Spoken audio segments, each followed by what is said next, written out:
Жакшы тавил, туура жана жакшылыкка жооруп түшүнүү менен жүрөктү жаман күмөндөн корго.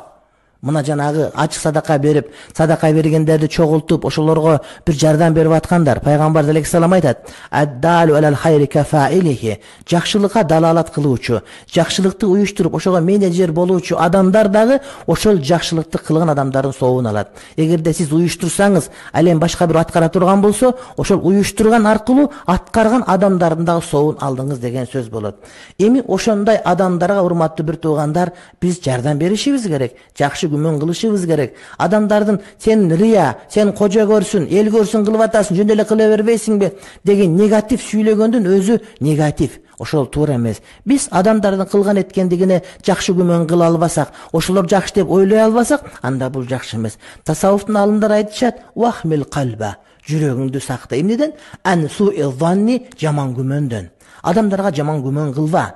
Жаман күмөндөн сакта жүрөгүңдү. Эмне менен? Бихусни ta'wili, жакшы тавил, туура жана жакшылыкка жооруп түшүнүү аркылуу.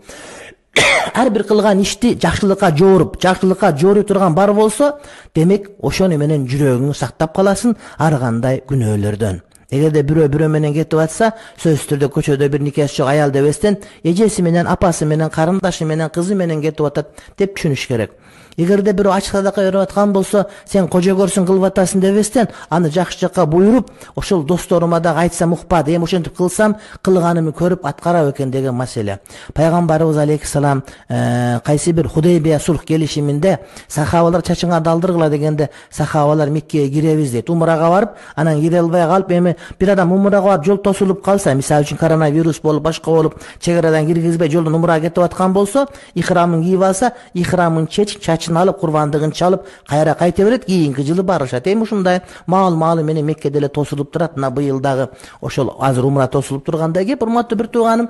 Анан ошондо пайгамбар алейхиссалам чачыңарды алдыргыла дегенде, адамдар дагы деле болсо Кудайдан буйрук келип, Мекке ачылып калат үмүт кылып турганда, пайгамбардын сөзүн угушкан жок. Ошондо пайгамбарыбыз аялы Умму Салама энекебизге барып айтты: Умму Салама, мен сахабаларга айтсам укпады дегенде, аларга айтып олтурбаңыз, барып аткарыңыз, адамдар сизди көрүп аткарат деди. Пайгамбарыбыз келип чачын алдырганда, сахабалар бири-бирине кайчы көтөрүп чуркады, тим эле булар бирин-бири соёбу экен деп ойлой турган негизде окшош, анткени булар чачын алдырганга шашылышты. Көрдүңөрбү? Айткан сөз, буйрук өзүнчө таасир, бирок аткарып көрсөтүп берген өзүнчө бөлөк таасир.